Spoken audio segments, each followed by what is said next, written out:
జే అనే అక్షరము, జి అనే అక్షరము, ఎస్ అనే అక్షరము. ఈ 3 అక్షరాలలో పేర్లు పెట్టుకున్నటువంటి వారు ఖచ్చితంగా ఇవి శనికి సంబంధించినటువంటి అక్షరాలేనండి.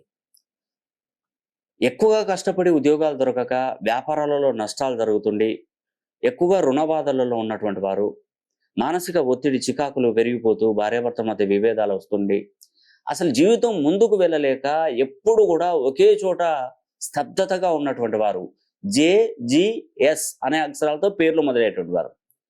మీరు నమ్ముతారో నమ్మరో, నమ్మండి నమ్మకపోండి నాకు సంబంధం లేదు కానీ ఆగస్టు 9వ తారీఖున ఒక్కసారి శని హోమం జరిపించిన తర్వాత మీ జీవితం ఎలా ముందుకెళ్తుందో చూడండి.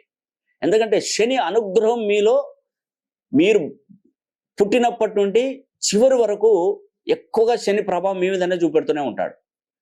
కనుదృష్టి అంటే దృష్టి అనేది మార్చాడు, మీ మీదనే ఎక్కువగా ఫోకస్ చేస్తూనే ఉంటాడు.